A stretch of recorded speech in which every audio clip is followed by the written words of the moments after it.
Hello guys, welcome back my channel. পূজাতে কেমন আছো তোমরা? আই হোপ কি তোমরা খুবই ভালো আছো, আর আমিও খুবই ভালো আছি। এখানে বসে একটু ফ্রেঞ্চ ফ্রাই খাচ্ছিলাম, বিকালে নাস্তা ওইটি করছিলাম। আর ওইখানে আমি মাছ ভি ভাজছিলাম। তো এখানে দেখো হলুদ নুন লাগিয়ে মাছ ভেজে নিয়েছি। তারপরে চলো আজকে বানাবো আমি বিহারি স্টাইল ঝাল ঝাল করে মাছের ঝোল।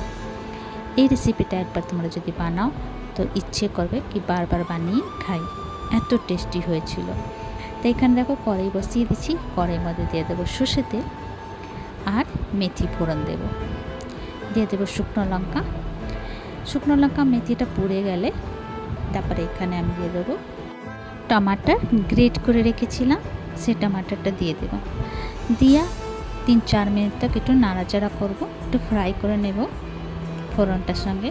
তারপর দিয়ে দেবো আদা রসুনের পেস্ট, লঙ্কা পাউডার, হলুদ পাউডার, স্বাদ অনুসার নুন, আর এই যে এখানে সর্ষে বেটে রেখেছিলাম সেই সর্ষে বাটাটা দিয়ে দেবো। দিয়ে ভালো করে ফ্রাই করব।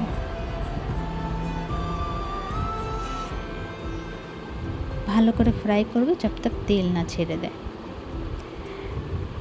তো এখানে দেখো ফ্রাই হয়ে গেছে।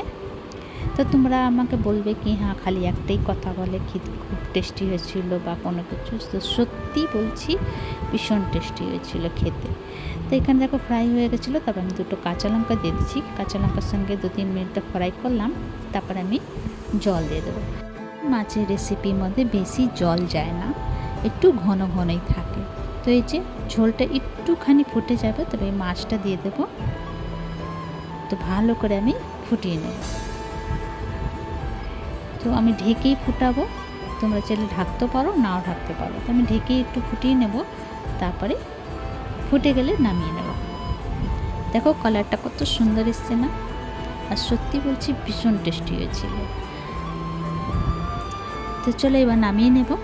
তো রেডি হয়েছে। তো চলো তোমাদেরকে আমার ভিডিওটা কেমন লাগলো, ভালো লাগলে প্লিজ লাইক শেয়ার কমেন্ট করো, সাবস্ক্রাইব করে দিও। আবার নতুন ভিডিওর সঙ্গে দেখা হবে।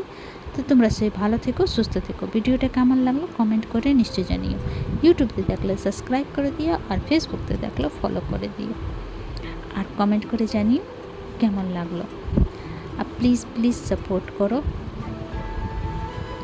তো চলো ভিডিওটা এখানেই শেষ করছি।